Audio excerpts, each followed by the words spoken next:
In 2017, retro platformer Slime Song captured our hearts and kicked our asses. And now Fabraz, the studio that gave us Slime Song, is back with something brand new, Demon Turf. From Fabraz, please welcome CEO Fabian Rossifar and lead programmer Ben Miller. Hello, my friends. Hello, hello. A cop car is here to tell us that this is an emergency because this game is going to get us in trouble. Is that true? That's exactly right, yes. So we have entered the world of Demon Turf, which is a brand new platformer that you guys are working on. Tell me about it. How did this come together, and what is this game? Basically, it kind of was something that was brewing in my head for a while. And I've always grown up with platformers, 2D platformers and 3D platformers. And we felt with Slime Song, we really kind of did everything we wanted to do with the genre. But we weren't quite done with what comes with a platforming game. And so we started experimenting with a 2.5D game at first that then developed into Demon Turf, our now 3D platformer, our big take on the 3D platforming genre. That kind of tries to combine everything we love from it, but then also trying to bring new things to it that are different. And we're just really, really excited to bring it to you. In a way, for us, this is kind of a spiritual successor to Slime Song. So did this kind of break your brains to have to work on something that was 2D and sort of traditional and was specifically, evocative of a entire style of game, a whole era of video games, to now jump into 3D? That took many other game developers like 15, 20 years to get accustomed to. And for you guys, it was just like 2 or 3 years. You're already into the next dimension. So what were some of the sort of challenges of going from 2D to 3D from a strictly platforming sense? I mean, honestly, and I think Ben can back me up on this, the weirdest thing about this project is how smooth it's been. Every time we tried out something new, it just kind of worked out pretty well. Yeah, I'd say, especially on the mechanical side, a lot of the tricks we learned from Slime Song, we kind of could extend and bring into 3D, and it just felt like a natural extension. Where actually was where we did like find challenges was more on the art style side of like, there's actually a lot of things that 3D makes a lot simpler that then combining 2D and 3D like this actually brings in whole new challenges of like spacing and trying to get, a tab on how enemies are facing and that kind of thing that then we basically had to come up with new solutions for that worked for both of these kind of approaches. And this is because we are combining 2D art with 3D environments. I think that's kind of the thing that is very different about it and came with complications, but I think works out really well for just how cool it looks, I think. Yeah, it sort of reminds me of like when I first played Super Mario 64, and I was surprised at the amount of 2D elements in that game, so like fences and some blades of grass and stuff like that. It's almost sort of like this kind of Paper Mario-ish aesthetic where you have this 2D character that's kind of flipping on different planes or like going through sort of simplistic animation, but is still very animated. And so tell me about Traversal in this game, because this character is doing a kind of incredible sort of array of different moves here, more so than I would say, there's been a sort of a renaissance of kind of N64-inspired 3D platformers in the last few years. This character seems to have like a pretty insane moveset.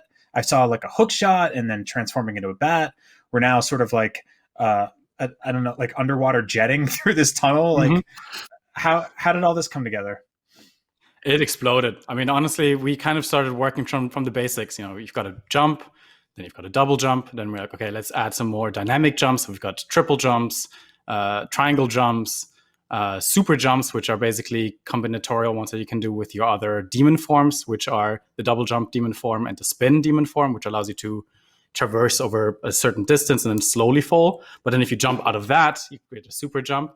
And so that kind of just like it built up from each other in a really crazy way. And what we did for progression is that we decided some of these things we're going to lock out, and you unlock them throughout the game. And these are what we call the turf abilities. Basically, each turf brings a new one. And so the hook shot is the first one. The second one is the rolling demon, which you see right here, actually, which is basically a snake biting its own tail, becoming a wheel, and then you just go at it.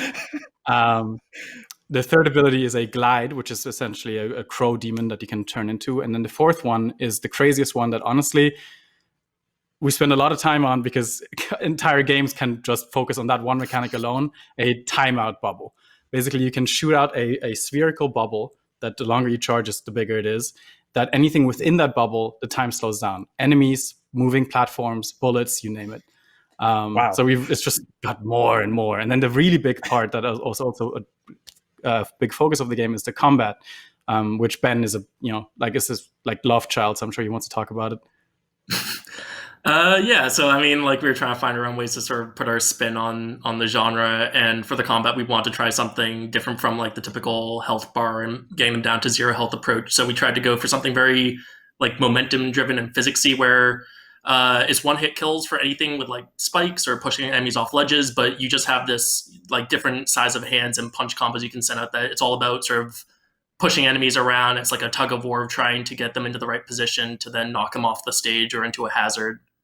And so then that was sort of a starting point that then branched off in all different kinds of directions for the combat and mechanic design of the game. Now, in terms of level design, is it sort of freeform? Like, does it feel like it's a kind of situation where the player can kind of explore and traverse as they want and sort of accomplish goals, or are there like set parameters for what they need to do in a specific level? It's a bit of a combination. So basically, you've got hubs, which you can freely explore, and there's NPCs, there's side quests, there's shops that you can spend collectibles on. And levels do have collectibles, but I wouldn't say that this game is necessarily a collectathon at its heart, because the levels are a start to finish line scenario. However, we have a couple of really cool twists there, because basically your goal is to become the Demon Queen, right? So the Demon King currently rules over all turfs. And you first have to convince all the gangs of each turf to join your cause to then take on the big honcho. And that means that when you go through a turf, which is basically a game world, and you go through all the levels, that's your first visit. But then once you've done them all and you've beaten the turf leader, you can revisit these levels, and they're completely remixed at that point. We call it the return state. And basically at that point, the time of day might have changed, the weather has changed, the layout has changed, there's new challenges. And that's kind of like our big twist that we throw in there, where essentially it's like New Game Plus, but you unlock it already right at the beginning. And it's far more than just a regular remix, but it's essentially a new level. Mm-hmm. And on top of that, then also... on top of that, there's also, that's when we introduce the turf abilities, so that you start re-exploring these levels with this new mechanic that lets you engage with sort of new parts you wouldn't have dealt with previously. And also it's kind of freeform, so that you have levels, but also you can do them whatever or you want, so that you have to get through a set number to fight the boss, but then also you can do whichever order and sequence you want to. Mm-hmm.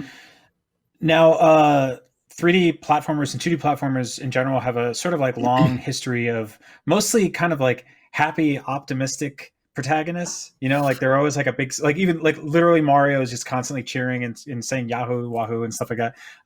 Your character looks like she doesn't really want to be hanging out with anybody. She's pretty much like, she looks like me when I went on vacation with my family in high school, where I was like, I don't want to be here.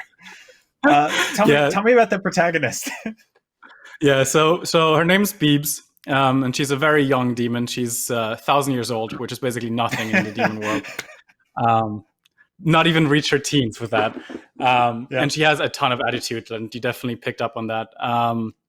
The thing is about her, though, that she's kind of rough shell, but soft inside. She's kind of a softie, because she does all of this. Her entire goal, basically, is to just finally have people take her a little more serious. Because whenever she says that she wants to do something, they're like, oh yeah, sure you will when you grow up. But she wants to prove that, hey, if I say I can take over these gangs, believe me, and like, please don't let me be alone all the time, because she's actually essentially an orphan. She has no parents of any kind. And so that's kind of the narrative that drives her. But on the exterior, without a doubt, she's all about, attitude.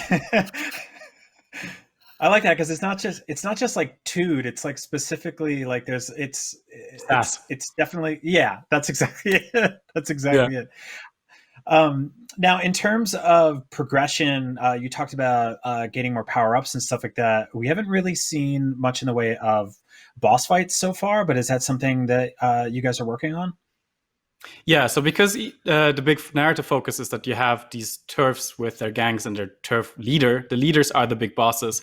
And unlike what I really like is that unlike a lot of other games where you don't see the boss until you actually face them and then you just deal with them and you never see them again, these are real entities. These are characters that stick around. So they hang around in their hub and you talk to them and they're like, yeah, you can't fight me until you convince my gang that it's even worth it. And then you fight them, and afterwards they actually address you as the boss, begrudgingly, of course. So it's kind of like a big part of also the feel of the world. No, I love it. Now you listed some platforms at the end there. And any idea like around like sort of a release date or anything when we can play it? I want to play it. That's basically what I'm asking you. I just want to play this game immediately. Well, so we were still working on it. So that footage is still technically alpha footage. We don't have a solid release date yet. I can give you end of this year, beginning of next year. Sweet. Platforms, we definitely can confirm PC, so Steam and Epic Game Store. We can confirm Nintendo Switch, and we will most likely release on an Xbox platform. All right. That's awesome. Thanks, guys. We look forward to hearing more about Demon Turf in the future.